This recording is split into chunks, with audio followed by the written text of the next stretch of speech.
अस्सलामुअलैकुम। उम्मीद है आप सब खैरियत से होंगे। यूनिट 7 के एमसीक्यूज़ हम करने लगे हैं। स्टार्ट करने से पहले प्लीज़ वीडियो को ज़रूर लाइक करें। So let's begin. ओके जी, glue is an example of which type of solid? देखिए क्रिस्टलाइन है, एमॉर्फस है, पॉलीक्रिस्टलाइन है या डक्टाइल है? तो इसका जो राइट आंसर है वो है एमॉर्फस। ग्लू की जो स्ट्रक्चर है वो बिल्कुल इर्रेगुलर होती है, ठीक है ना? और एमॉर्फस होते क्या हैं? ये वो सॉलिड होते हैं जो कि डिसऑर्डर्ड या इर्रेगुलर पैटर्न में होते हैं, ठीक है ना? और इनका कोई क्रिस्टल स्ट्रक्चर नहीं होता। इसमें ना सिर्फ ग्लू बल्कि साथ में रबर, ग्लास, ठीक है ना? और प्लास्टिक्स भी शामिल हैं। MCQ number 2, which of the following property is generally exhibited by amorphous solids? तो ऐसी कौन-सी प्रॉपर्टी है जो कि अमॉर्फस सॉलिड में मौजूद है? तो इसका जवाब है जी ग्लास ट्रांजिशन। ग्लास ट्रांजिशन है क्या? ये वो ट्रांजिशन है कि जिसमें ये अमॉर्फस सॉलिड हैं ये कभी रिजिड बन जाते हैं यानी बहुत सख्त हो जाते हैं, ठीक है? और कभी उसके बाद ये जो है ना ये मोर विस्कस लिक्विड बन जाते हैं डिपेंडिंग अपॉन द टेम्परेचर।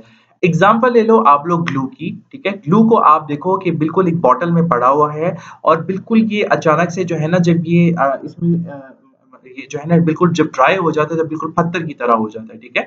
लेकिन अगर हम इसको थोड़ा-सा मेल्ट करते हैं लाइक हम इसको मतलब लाइक हल्का-सा टेम्परेचर रेज़ करते हैं तो ये विस्कस लिक्विड में तब्दील हो जाता है और with further increase in temperature, ठीक है, विस्कोसिटी डिक्रीजेस, ठीक है, depending upon the nature of the liquid. Okay जी, सिलिकॉन्स नेचुरल स्ट्रक्चर। सिलिकॉन का जो स्ट्रक्चर है यानी जो नेचुरली है वो क्या है? तो इसका जो राइट आंसर है वो है नेटवर्क स्ट्रक्चर। नेटवर्क स्ट्रक्चर क्यों है जी? सिलिकॉन इन सिलिकॉन, ठीक है, is covalently bonded to 4 other silicon atoms, ठीक है?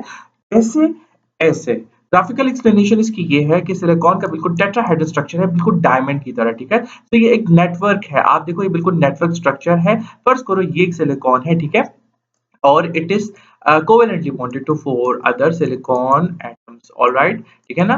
ये समझ आ गई यानी 1, ठीक है, 2 और 3 and 4। So that is why network structure is the right answer. Okay जी, a uniform wire of length L and weight W is fixed at one end, ठीक है, to a roof with a weight W1 hanging, ठीक है, from its lower end. If S is the area of the cross section, the stress in the wire at a height of 3 by 4 L from the lower end is, देखिए ये roof है हमारे पास, ये wire की length है, ये wire का wait है और इसके साथ हम एक वेट जो है वो अटैच करते हैं, ठीक हो क्या?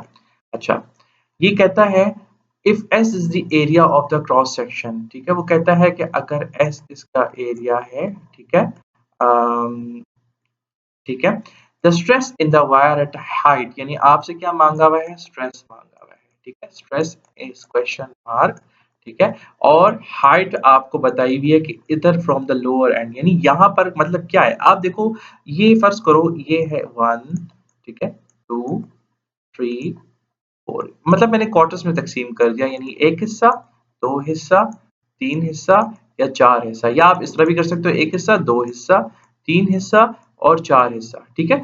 वो कहता है अब इसके चार हिस्से हैं ना, ठीक है, वो कहता है 3/4 एल पे स्ट्रेस क्या होगी ये आपसे पूछ रहा है। अब मुझे पता है कि जो स्ट्रेस है वो है फोर्स, ठीक है, पर यूनिट एरिया, ठीक है, लेकिन अभी हमने क्या करना है? अभी हमने फाइंड करना है टेंशन क्या है, यानी टेंशन हमारे पास क्या है? एफ नेट को हमने फाइंड करना है, ठीक है। अब हमारे पास जो मेरे पास जो है वेट, ठीक है, और लेंथ जो है वायर की जो लेंथ है उसका मेरे पास वेट क्या है? डब्ल्यू, ठीक है, लेकिन मेरे पास जो 3/4 एल पर जो मेरे पास वेट है वो क्या होगा? तो वेट इन बाय एल और इसको हम मल्टीप्लाई कर देंगे 3/4 एल के साथ और मेरे पास आ जाएगा 3/4 सॉरी 3/4 डब्ल्यू, ठीक है, ऑलराइट। सो मेरे पास जो टेंशन है या मेरे पास जो एफ नेट है it is a combination of 3/4, ठीक है, डब्ल्यू प्लस डब्ल्यू वन, ठीक है, और मेरे पास मुझे ये भी पता है कि ए बराबर है किसके? एस के बराबर है। सो स्ट्रेस में मैं पुट करने लगा हूँ टेंशन यानी एफ नट की वैल्यू डेट इज 3/4, ठीक है, W plus W1 divide by S. तो कौन सा राइट आंसर बन रहा है जी? C is the right option. Okay जी। An elastic wire with cross-sectional area A doubles its initial length, ठीक है, doubles its initial length when a weight mg is suspended from it, the instantaneous stress on the wire, यानी आपसे instantaneous stress पूछी गई है, ठीक है ना। तो आपने जो है वो क्या है, फर्ज करें हमारे पास जो है ये इनिशियल वॉल्यूम है, final volume that is the product of area into length, और इसका जो है ये मीटर क्यूब है और मीटर स्क्वायर इनटू मीटर, यहाँ से हमें पता लग जाता है। ओके जी। अच्छा जी, अब देखिए मेरे पास जो है वो ये इनिशियल वो था और फाइनल वो कहता है कि elastic cross sectional area double. अब हमने क्या किया कि इनिशियल लेंथ को डबल कर दिया, यानी मेरे पास जो न्यू लेंथ है ना वो बराबर हो गई 2l के। तो 2l मैंने जब यहाँ पुट कर दिया तो अब मैं फाइंड करने क्या लगा हूँ, मेरे पास नया एरिया क्या होगा, मैंने अभी वो फाइंड करना है। तो मेरे पास जो नया एरिया है वो ये हो जाएगा a/2 हो जाएगा। अब मैं पुट करता हूँ स्ट्रेस के फॉर्मूले में कि stress is the force per unit area, लेकिन यहाँ भी मेरे पास जो फोर्स है वो है mg के बराबर और a जो है मेरे पास है a/2 के बराबर। तो मेरे पास ये आ जाएगा ना 2mg/a, ठीक है। तो as per this C is the right option. Okay जी। हमारे पास जो है 6 है जी, a brass rod with a diameter of 4 mm and Young modulus 10 into 10 raised to power 10 newton per meter square stretched by 0.1% of its length, the force required to achieve this strain is। अच्छा जी, अब करना क्या है जी, ये देखो बच्चों, ये है डाई, ये है यंग मॉडुलस की वैल्यू, ठीक है। ये मेरे पास जो है वो चेंज इन लेंथ आ रहा है, तो मुझसे पूछ रहा है कि फोर्स रिक्वायर्ड क्या होगा। एज पर द डाटा हम यूज करेंगे यंग मॉडुलस का फॉर्मूला। तो ये डाई है, ये यंग मॉडुलस की वैल्यू है, ये सब डाटा में मौजूद था। फॉर्मूला क्या यूज हो रहा है, ये, ठीक है। Stress is the force per unit area where strain is the change in length per unit length. Okay जी। न्यूमरेटर मैंने इकट्ठे कर दिए, डिनोमिनेटर मैंने इकट्ठे कर दिया, ठीक है। अच्छा जी, यहाँ पर मेरे पास आ गया न्यूमरेटर, यहाँ पे मेरे पास डिनोमिनेटर आ गया। अब हम क्या करने लगे हैं, अब हम जो है हम किसके लिए सॉल्व करेंगे, हम सॉल्व करेंगे फोर्स के लिए, ठीक है ना। तो फोर्स की जो है वैल्यू के लिए यहाँ पे जितने डिनोमिनेटर में थे वो अभी उधर चले जाएंगे, ठीक है, न्यूमरेटर में इधर चले जाएंगे, लेफ्ट साइड पर चले जाएंगे। तो यहाँ पर ये मल्टीप्लाई हो रहे हैं, ये रह गया, ये यहाँ मल्टीप्लाई हो रहा है तो ये यहाँ पर डिवाइड हो जाएगा, ठीक है, यहाँ पर आ गया जी। अब हम एरिया को खोलने लगे हैं πd²/4 और 4 हम अरेंज करके यहाँ पर डिनोमिनेटर में इस टाइम पे हमारे पास जो है वो लेंथ, ओरिजिनल लेंथ और 4 है। एक्चुअली अभी परसेंटेज में दी हुई है ना चेंज इन लेंथ यानी 0.1%, तो हम ओरिजिनल लेंथ को जो है हम लेंगे 100 मीटर, ठीक हो गया। अच्छा, अब मैं क्या करता हूँ कि मैं सारे सॉल्व कर रहा हूँ मीटर स्क्वायर, ठीक है, मीटर स्क्वायर से कैंसिल हो गया, ठीक है, और मीटर मीटर से कैंसिल हो गया और मेरे पास जो है 400 न्यूटन आंसर है। मैंने ये क्रॉस चेक किया, बार बार मैंने कैलकुलेशन की और ये आंसर आ रहा है। बहुत सी बुक्स में ये आंसर लिखा है जो कि सरसरी गलत है।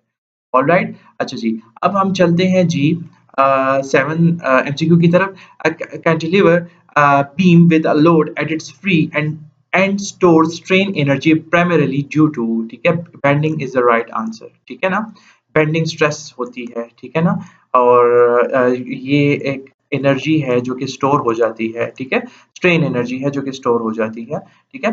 और स्ट्रेन एनर्जी हमारे पास चेंज इन लेंथ है। अच्छा जी, when a pressure of 100 atmosphere, ठीक है, 100 एटमॉस्फेयर यानी चेंज इन प्रेशर क्या है मेरे पास 100 atm है, reduces the volume of a rubber ball, यानी चेंज इन वॉल्यूम मेरे पास क्या आ रहा है वो ये है, the bulk modulus of the rubber in dice, यानी हमसे क्या रिक्वायर्ड है, बल्क मॉडुलस के हमसे रिक्वायर्ड है, और किस यूनिट में रिक्वायर्ड है, डाइंस पर सेंटीमीटर स्क्वायर में रिक्वायर्ड है। So let us solve this one, ठीक है ना। हमारे पास जो है वो के बराबर है del P divide by change in volume per unit volume. तो डेल पी मेरे पास जो है वो है 100 atm के बराबर है, और इसके अलावा मेरे पास ये है जी 0.01%, ठीक है, और यहाँ पे मेरे पास आ जाएगा डिवाइड बाय 100, ठीक हो गया।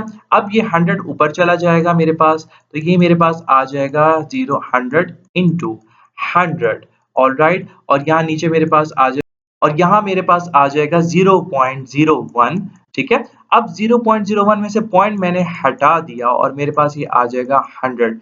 तो ऊपर मेरे पास कितने जीरोस आ गए, 10⁻6 जीरोस आ गए। जवाब मेरा किस में आएगा जी, एटीएम में आएगा, एटमॉस्फेरिक प्रेशर में। लेकिन मुझे चाहिए डायंस पर सेंटीमीटर स्क्वायर में, तो कन्वर्जन यूनिट्स हम यूज करेंगे। हमें पता है कि 1 एटीएम बराबर है 10⁻5 न्यूटन पर मीटर स्क्वायर के, ठीक है। तो मैं 10⁻6, ठीक है, मल्टीप्लाई बाय 10⁻5, ठीक है, न्यूटन पर मीटर स्क्वायर में करूंगा, तो मेरे पास आ जाएगा 10⁻11, ठीक है, न्यूटन पर मीटर स्क्वायर।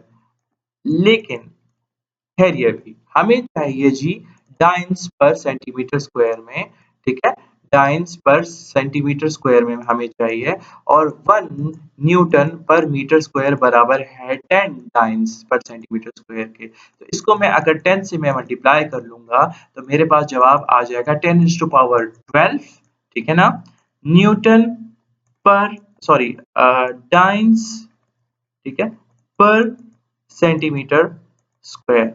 ओके जी, आंसर कौन सा है मेरे पास जी, मेरे पास आ रहा है जी 1 multiply by 10⁻12 dynes per centimetre square. Okay जी, एमसीक्यू नंबर 9 है जी, the property of a material that enables to store strain energy is called resilience, ठीक है ना, अकॉर्डिंग टू डेफिनेशन, ठीक है। जो स्ट्रेन एनर्जी है ना, रिजाइलेंस जो है, ये is a measure of strain energy, ठीक है। अच्छा जी, in the elastic region the gradient of the force extension graph is, देखो ये फोर्स एक्सटेंशन ग्राफ है, force on the Y axis and extension on the X axis. ये graph हमें जो है वो हुक्स लॉ के तहत पता लगा, और ये कहता है इलास्टिक रीजन में। तो इलास्टिक रीजन मेरे पास यहाँ तक है, तो इस इलास्टिक रीजन में जो फोर्स एक्सटेंशन ग्राफ है वो कांस्टेंट जा रहा है, ऑलराइट। ओके जी, थैंक यू सो मच, जज़ाकल्लाह खैर। मिलते हैं नेक्स्ट वीडियो में। फी अमानिल्लाह। प्लीज वीडियो को जरूर लाइक कीजिएगा। अल्लाह हाफिज।